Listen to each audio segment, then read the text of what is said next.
Next, we have our keynote speaker, and it gives me great privilege to welcome Wayne Lutz.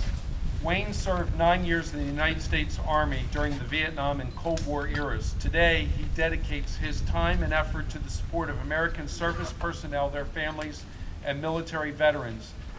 Wayne is the founder of the Warriors Watch Riders, a national support troop organization, as well as 5 other troops and veteran support groups. The Warriors Watch Riders is a national coalition of troop support groups dedicated to support of our nation's warriors and their families, both past and present. Warriors Watch Groups provides motorcycle escorts for both military units and individuals during both deployment and their return home. Wayne also speaks on veterans' issues and rights for several different veteran and biker publications. And let me tell you, Wayne and his group is where the rubber meets the road.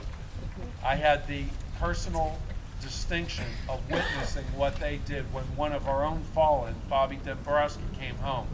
In the most horrific weather you could imagine, Wayne and his group stood guard over the body of our fallen brother. Thank you, Wayne.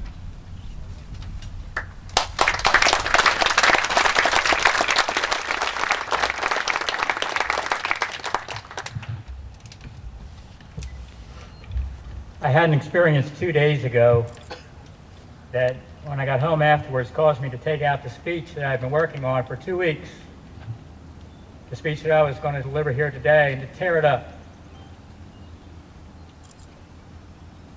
It's not that there was anything wrong with it necessarily, it's just that when I compared what I had written to the powerful experience I had had that day, the words fell flat. The speech had interesting statistics and it had historical anecdotes. It was filled with banalities and trite expressions of why Memorial Day is important, how it's more than just the beginning of summer and backyard cookouts. But it was missing the point, and I could not get to the heart of what it was that I wanted to say. Then on Saturday, just 2 days ago, I attended a Warriors Watch Welcome Home event for a young Marine. I founded the Warriors Watch 3 years ago this month. And since that time, we've done more than 2,000 such welcomes nationally. Welcomes for individual warriors coming home or for entire units. We do both with equal enthusiasm and excitement. And if I can divert from my remarks for a moment, many of the men and women who do that are standing behind you wearing red shirts, holding flags right now. And God bless it, you have every right to be very, very proud of yourself.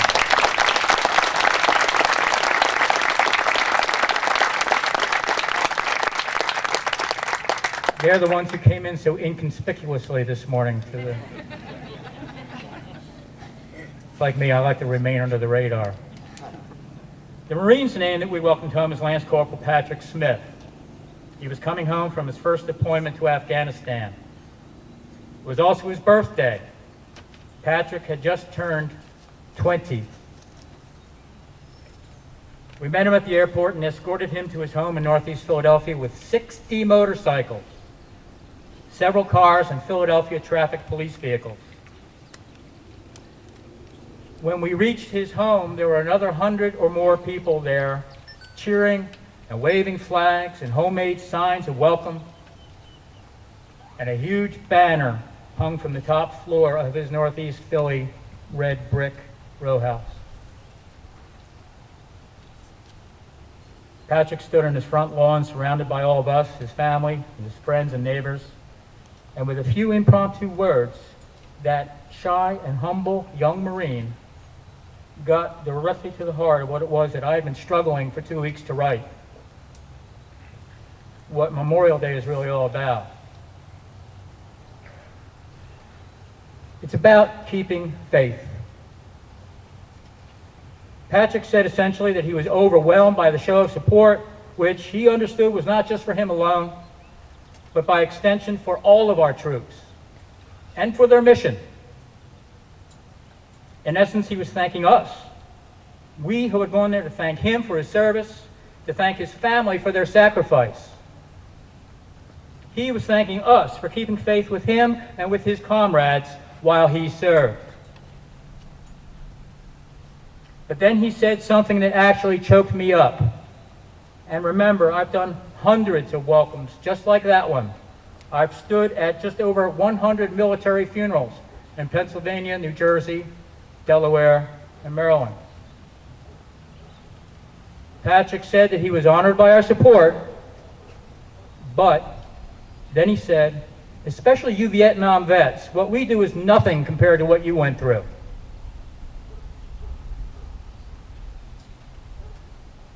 Now that may or may not be true. It probably depends on your experience and your perspective. But it struck me not because of its truth or untruth, but because it was so gracious.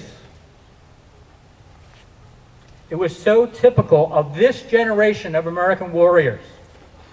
A generation of warriors of the most noble character I have ever seen.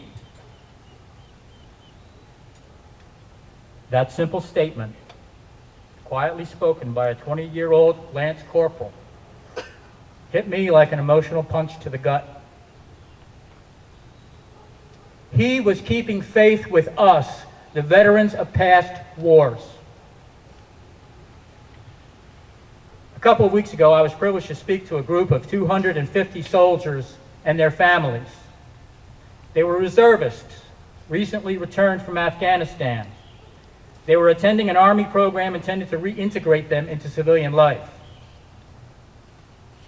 I spoke to them for 20 minutes about keeping faith. I told them that we who were left behind have kept faith with them while they were in harm's way. I spoke of their faith in their country, faith in their fellow soldiers, and faith in the veterans who have gone before, as well as those soldiers who are yet to come. I spoke to them of faith in freedom itself.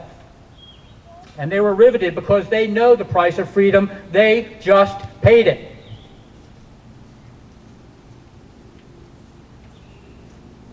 I challenged them to take the full measure of devotion of what we, the veterans of past wars, were showing to them today, and to pay it forward 40 years from now, when their knees hurt and their backs are out and their hair is gray if they have any. And being the young American soldiers of character that they are, they understood. I spoke of the bond that we as soldiers and veterans have between us. It's a bond made from the American love of freedom, a love so deep and so pure that we are willing to fight and die for it, even for the freedom of other people. Our freedom is as fragile as it is precious. Our freedom is a gift given to us by those who went before us. Our freedom comes at a terrible price. It was purchased with the blood of patriots. It was secured through sacrifice and suffering, and it was passed on to us by our fathers in the hopes that we would understand the terrible cost that we are here today to honor, and that we would not squander it. John Adams was speaking directly to you and me, and he was speaking for all of those whose blood soaked this soil when he said, "Posterity, you will never know what it costs the present generation to preserve your freedom. I hope you will make good use of it. If you do not, I shall repent in heaven that I ever took half the pains to preserve it." But we, his descendants, do know the cost.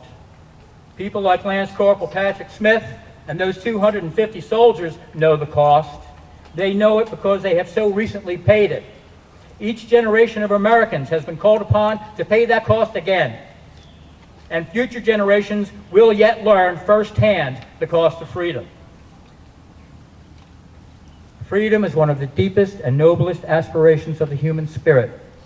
Ronald Reagan said that. He also said, freedom is never more than one generation away from extinction. We didn't pass it on to our children in the bloodstream. It must be fought for, protected, and handed on for them to do the same, or one day we will spend our sunset years telling our children what it was once like in America when men were free. So we, yesterday's soldiers, keep faith with the soldiers of today. And we challenge them to keep faith with the generation of soldiers to come after them, because we know that they too will be called upon to pay the price, and that they will have their own wars to fight. And we know that not because Americans love war, but because Americans love freedom.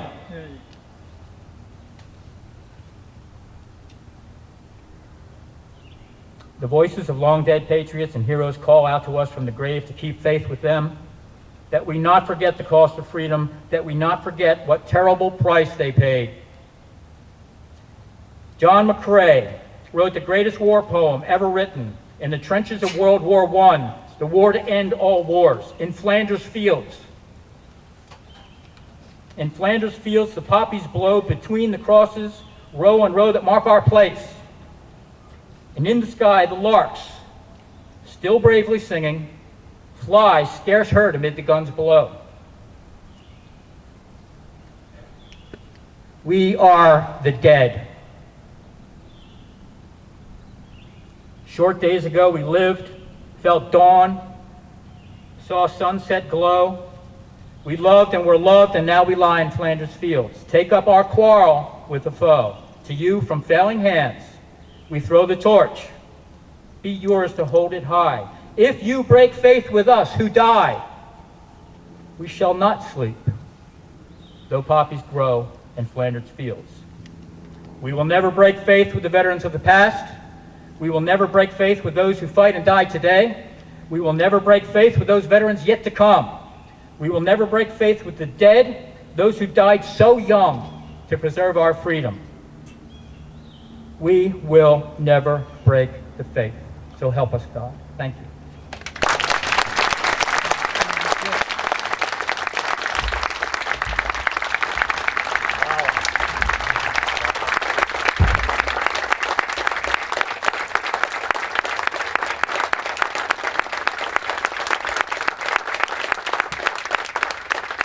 My name is Wayne Lutz. I'm the founder of the Warriors Watch Riders.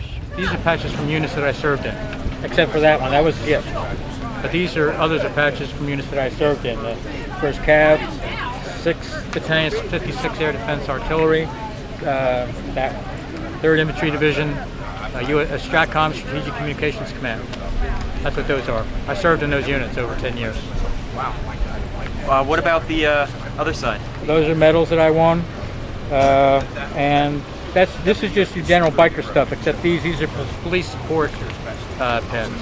Abington Police, State Police, things like that, FBI. What gave you the inspiration to start this Warrior Watch?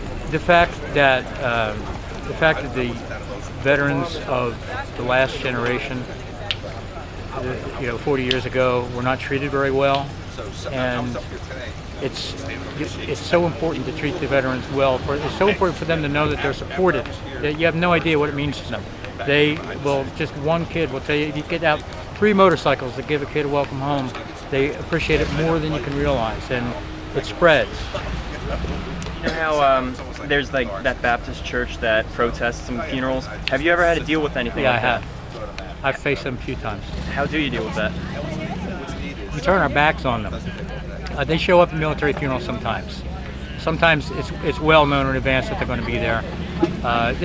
They're really minimally effective anymore. They have to stay 500 feet away from the cemetery or from the church. The police are always there to make sure that they're in line. And what we do is we just turn our backs on them and hold our flags between them and the family at the funeral to make sure that the family doesn't have to see them. And that's all we have to do. Well, thank you very much. Thank you.